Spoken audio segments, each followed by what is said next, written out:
Olá, meu povo, vamos continuar aqui o Evangelho de Mateus. Então, gente, o primeiro capítulo nós vimos aí, né, o anúncio a Maria, Nossa Senhora, da sua gestação, que ela ficaria grávida, né? Ao mesmo tempo nós vemos que São José, ele é pego de surpresa. Imagine você noivo ali, né? Como eu falei, o noivado para o povo judeu, o noivado, assim como o casamento, são momentos muito importantes. E para a época, até o adultério antes, né? Antes da... Como é o nome, meu Deus?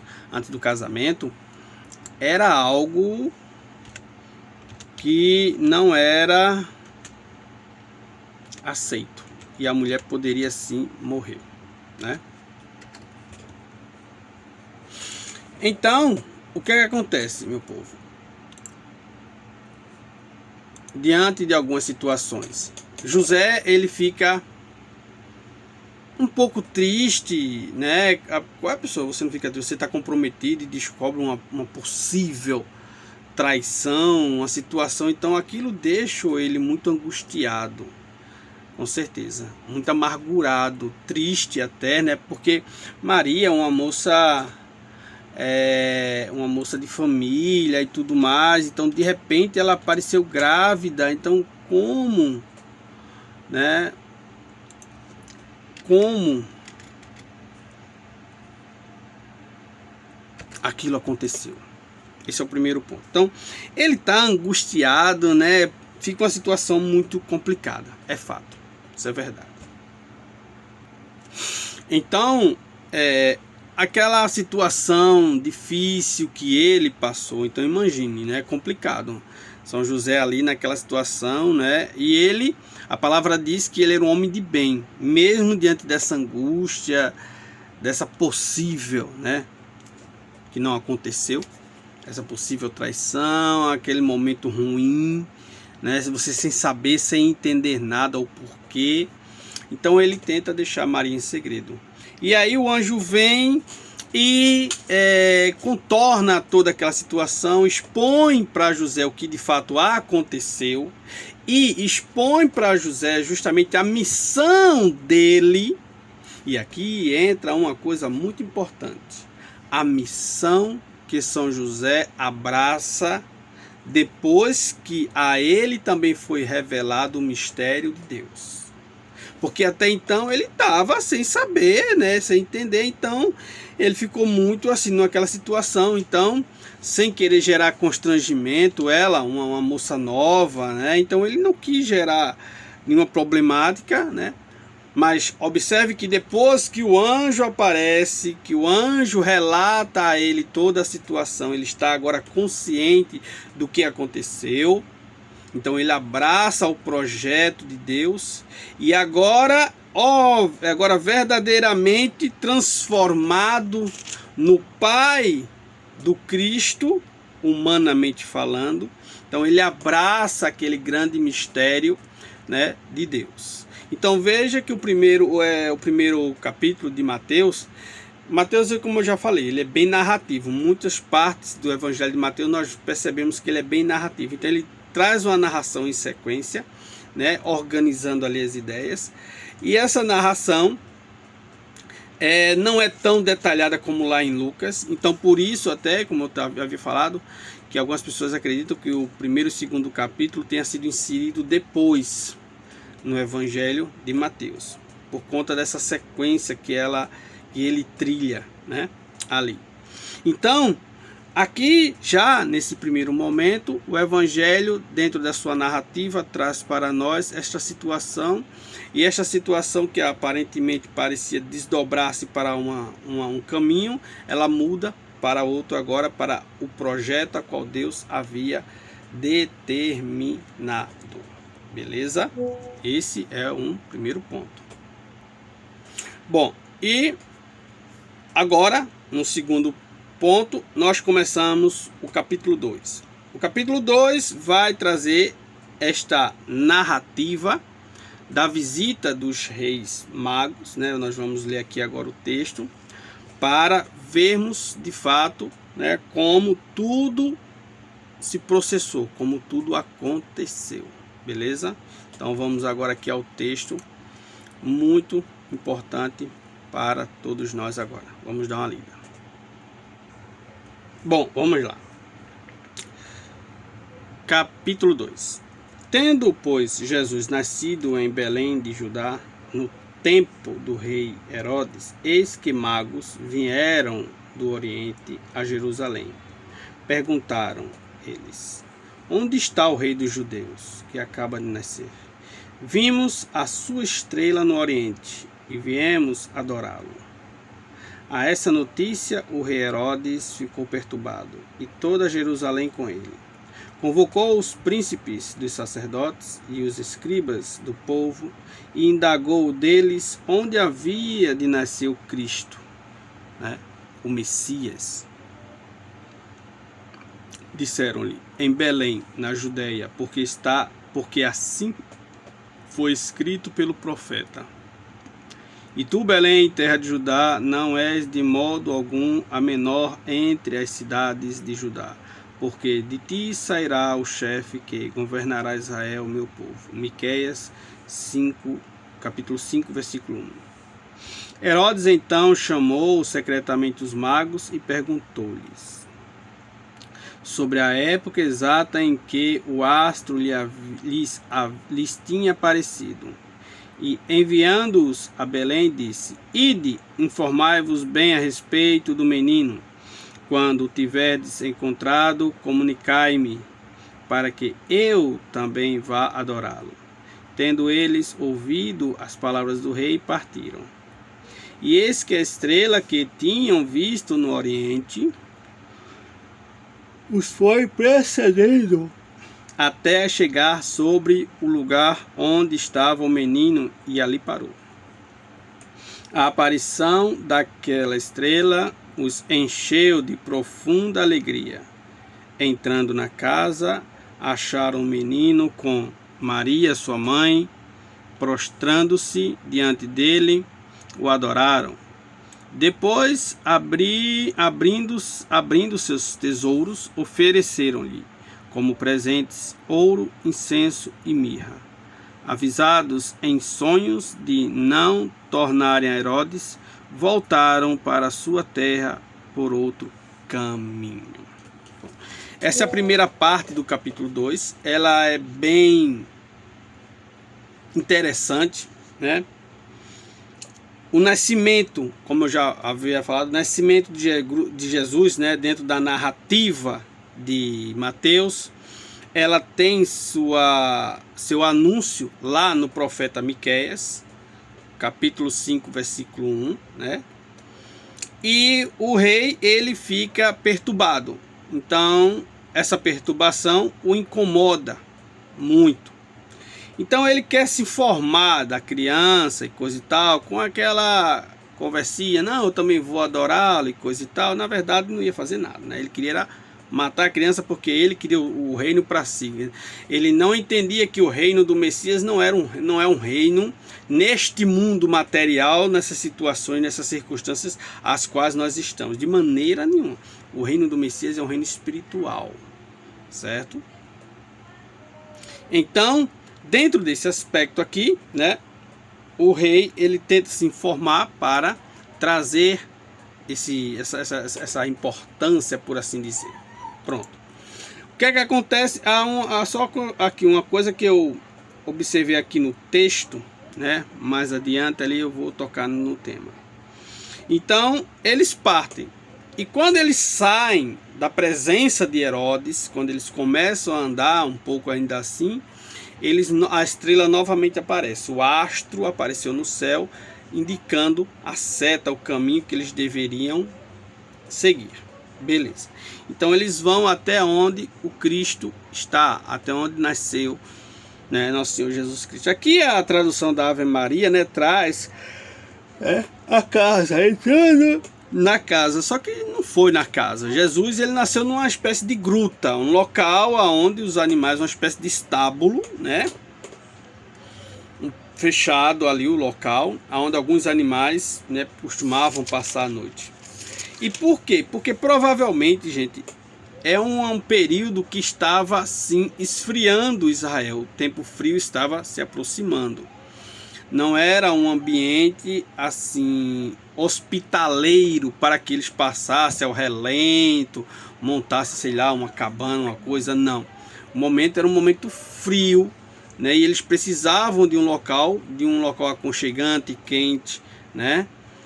Nessa época, os pastores, eles costumavam levar os rebanhos, né, de ovelhas, mas eles estavam cobertos por peles de animais, né? Como o frio ainda estava no começo, quando ele avança um pouco mais, fica difícil. Então, o tempo já não estava muito favorável. Então, por isso que eles estavam procurando um local, um abrigo. O Evangelho de Lucas é mais detalhado nesse aspecto. Então, o que é que acontece, meu povo?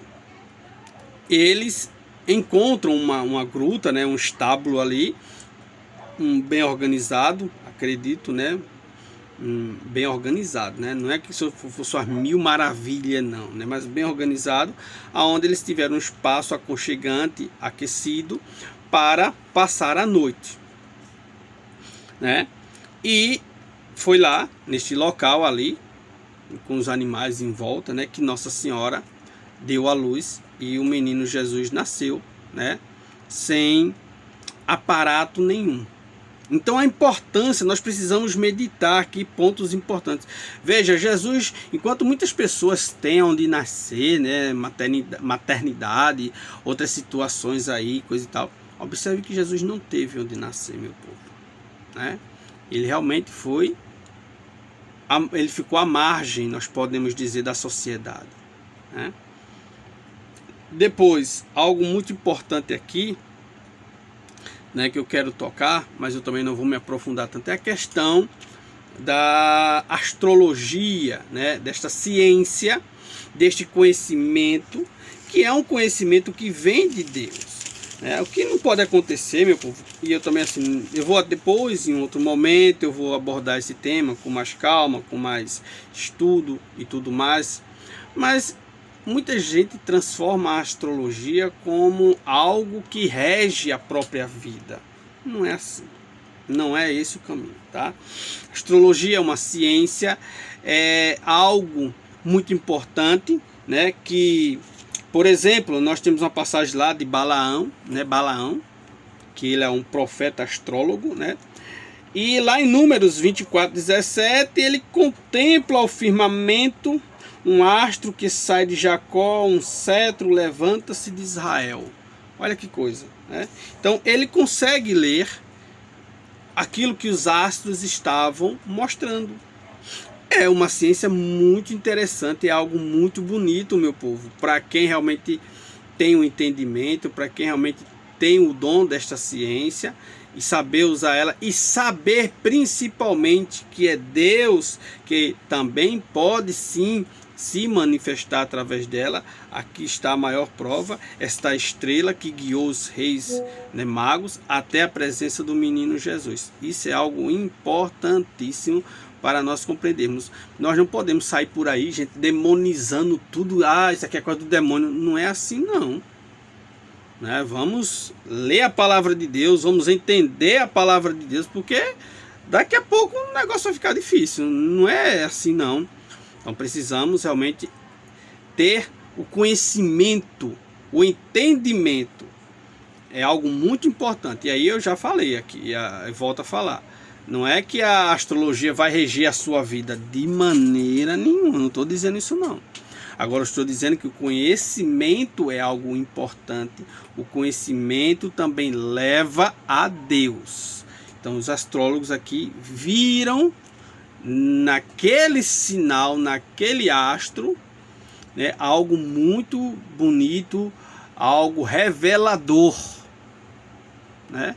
Então essa é uma leitura muito bonita, né, mística, muito mística, né, que deve ser vista do ponto de vista, né, da ciência que eu falo como dom do Espírito Santo, a qual Deus revela aos homens. Então é um dom que Deus concede. Bem-aventurado aqueles que através dessa ciência enxerga vê a Deus, entende Deus. Isso é maravilhoso, tá? Então é isso aí. Então eles vão até a gruta onde está o menino Jesus ali, aquele momento, certo? E vão contemplá-lo, né, com seus tesouros, ouro, incenso e mirra. Ouro que se refere à sua realeza, né? O incenso, que tem também o significado da divindade, né? O incenso representa a divindade de Cristo. Por quê? Porque a divindade, o incenso, ele sobe até Deus. Se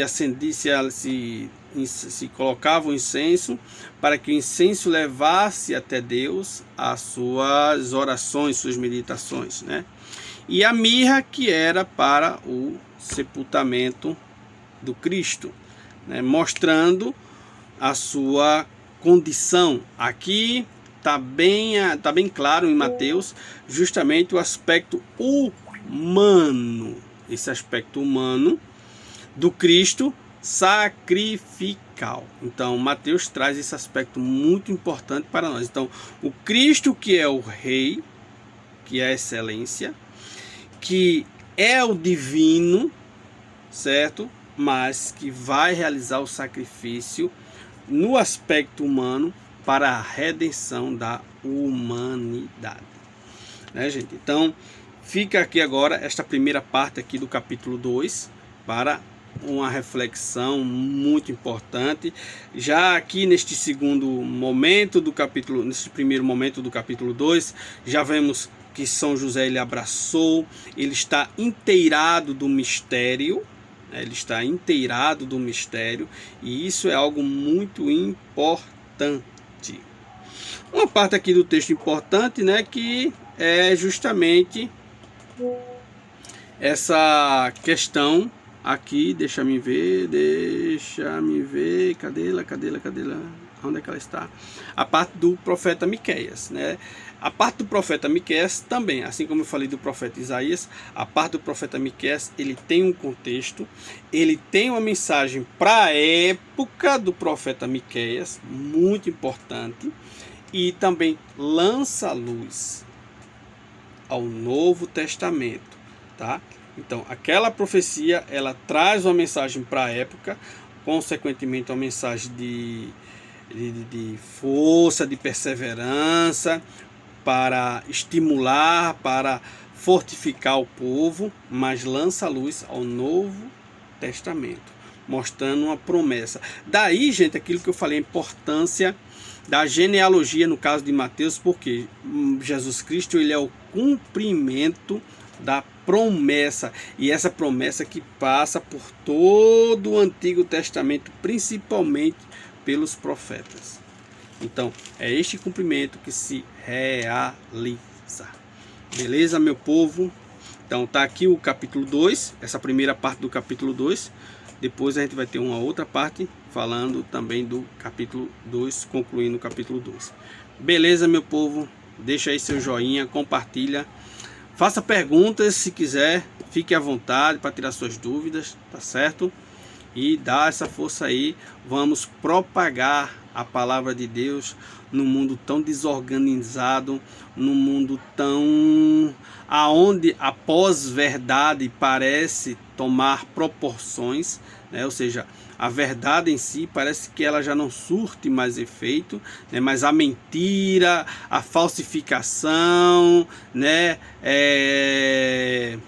Situações deprimentes, situações, não é, que tem na sua essência destruição, né? Então o mundo está muito complicado, viu, meu povo? Então vamos divulgar a paz, vamos divulgar o amor, certo? Vamos ser esta luz, porque o mundo está em trevas, né?